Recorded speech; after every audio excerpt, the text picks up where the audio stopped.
I sort of grew into the intensity and almost became that way myself, or at least found that intensity within myself.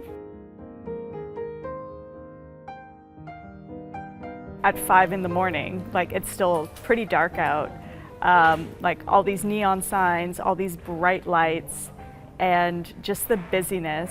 And it's just so dense.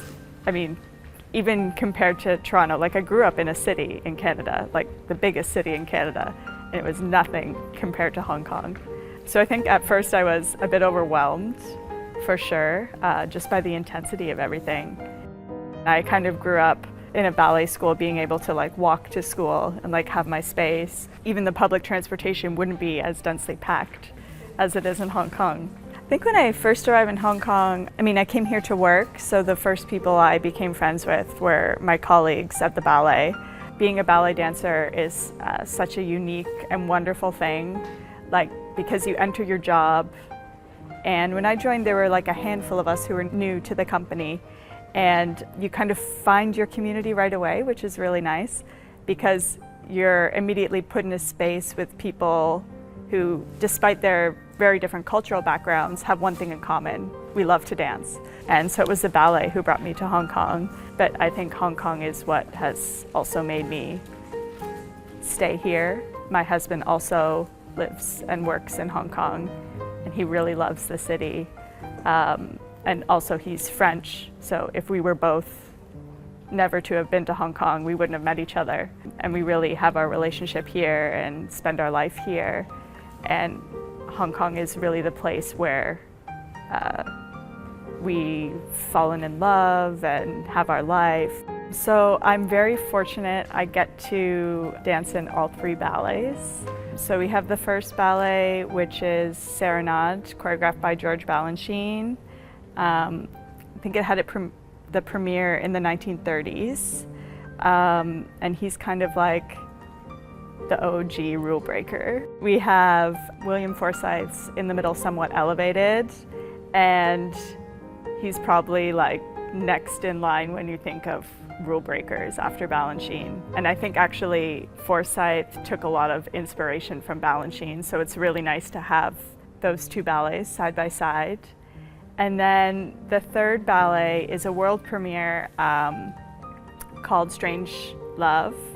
Because it was created on us, I think he made this piece for us to really like push our boundaries, break all of our rules, all of the ballet rules, like everything, which is very difficult for most of us because, we want a lot of the time when we see ourselves, like we want to look a certain way, we want to look like professional ballet dancers, but I think the physicality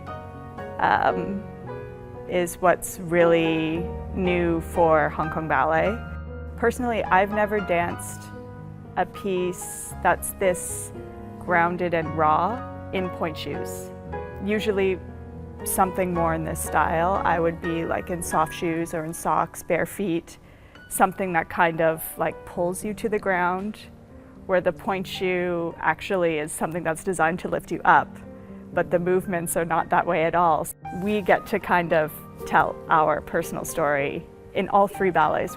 Because all 3 ballets are different, I can kind of showcase the different parts of myself, which is really like very exciting, and I feel like very rare that you're given the opportunity to like, oh, like in the same evening, I can be this and this and this. I mean, I like to be comfortable enough with the material when I go on stage that I feel the freedom to be myself. And I think all 3 works really give you that freedom because none of them are narrative. And I think when you're dancing a narrative work, like you're a character, so you like put yourself through a character. Well, I think Serenade, I've been doing this ballet since I was 17 years old. And it's one of my favorites, and I just know it so well. It's a ballet for women, and just the beauty of ballet.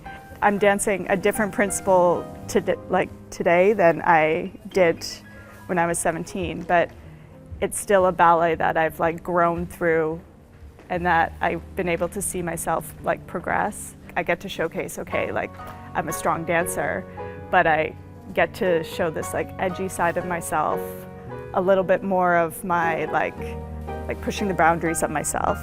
It's a bit riskier, so I get to show this side of myself as well.